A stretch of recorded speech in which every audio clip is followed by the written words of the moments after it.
മസാല ബോണ്ടിൽ തനിക്കു മാത്രമായി ഒരു ഉത്തരവാദിത്വവുമില്ലെന്ന് മുൻ ധനകാര്യമന്ത്രി തോമസ് ഐസക്. മുഖ്യമന്ത്രി ചെയർമാനായ ഡയറക്ടർ ബോർഡാണ് തീരുമാനമെടുത്തതെന്നും തനിക്ക് ധനമന്ത്രി എന്ന ഔദ്യോഗിക ഉത്തരവാദിത്വം മാത്രമാണ് ഉണ്ടായിരുന്നതെന്നും തോമസ് ഐസക് ഇഡിക്ക് നൽകിയ മറുപടിയിൽ പറയുന്നു. ഇതോടെ മസാല ബോണ്ട് ക്രമക്കേട് കേസിൽ ഇഡിക്ക് മുഖ്യമന്ത്രിയിലേക്കുള്ള വാതിൽ തുറന്നുകൊടുത്തിരിക്കുകയാണ് തോമസ് ഐസക്. കോവിഡ് കാലത്തെ പർച്ചേസിൽ കോടികളുടെ ക്രമക്കേടിൽ അന്നത്തെ ആരോഗ്യമന്ത്രിയായിരുന്ന കെ ശൈലജ എടുത്ത അതേ നിലപാട് തന്നെയാണ് തോമസ് ഐസക്കും എടുത്തിരിക്കുന്നത്. കോവിഡ് കാലത്തെ പർച്ചേസ് ക്രമക്കേടിൽ താൻ ചെയ്തതെല്ലാം മുഖ്യമന്ത്രി അറിഞ്ഞായിരുന്നുവെന്നായിരുന്നു ശൈലജ വെളിപ്പെടുത്തിയത്.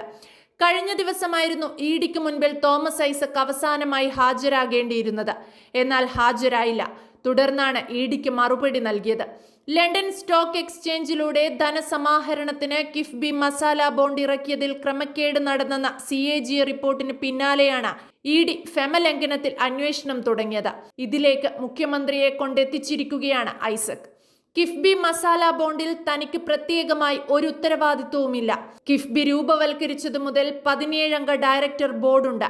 അതിന്റെ ചെയർമാൻ മുഖ്യമന്ത്രിയാണ്. എല്ലാ തീരുമാനങ്ങളും എടുക്കുന്നത് കൂട്ടായിട്ടാണ്. ധനമന്ത്രി എന്ന ഔദ്യോഗിക ഉത്തരവാദിത്വമല്ലാതെ ഇക്കാര്യത്തിൽ തനിക്ക് യാതൊരു പ്രത്യേക അധികാരവുമില്ല.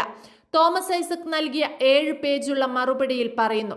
കിഫ്ബിയുടെ vice chairman, KIIFB executive committee chairman എന്നീ പദവികൾ മന്ത്രി എന്ന നിലയിൽ വഹിക്കേണ്ടി വന്ന ചുമതലകളാണ്.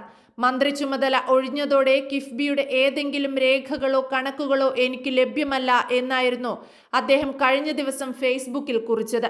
ഇതിൽ വ്യക്തത വരുത്തിയാണ് ഇപ്പോൾ മുഖ്യമന്ത്രി ചെയർമാനായ ബോർഡ് അംഗം കൂട്ടമായാണ് തീരുമാനമെടുത്തിരുന്നതെന്നും ധനമന്ത്രി എന്ന ഔദ്യോഗിക ഉത്തരവാദിത്വം മാത്രമായിരുന്നു തനിക്കെന്നും തോമസ് ഐസക് കത്തിൽ പറയുന്നത്. കിഫ്ബി മസാല ബോണ്ട് സംബന്ധിച്ചും അതിലൂടെ ലഭിച്ച ധനത്തിന്റെ വിനിയോഗം സംബന്ധിച്ചുമുള്ള കാര്യങ്ങളിൽ മൊഴി നൽകാനാണ് തോമസ് ഐസക്കിനോട് ഇഡി അന്വേഷണ സംഘം തിങ്കളാഴ്ച ഹാജരാകാൻ ആവശ്യപ്പെട്ടിരുന്നത്. ജനുവരി 12-ന് ഹാജരാകാൻ ആവശ്യപ്പെട്ടിരുന്നെങ്കിലും അന്നും തോമസ് ഐസക് ഹാജരായിരുന്നില്ല.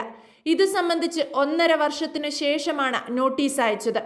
ആദ്യം നൽകിയ 2 സമൻസുകൾ ഹൈക്കോടതിയിൽ തോമസ് ഐസക് ചോദ്യം ചെയ്തിരുന്നു. ഹർജിയിൽ തുടർ നടപടികൾ ഹൈക്കോടതി കഴിഞ്ഞ മാസം അവസാനിപ്പിച്ചിരുന്നു.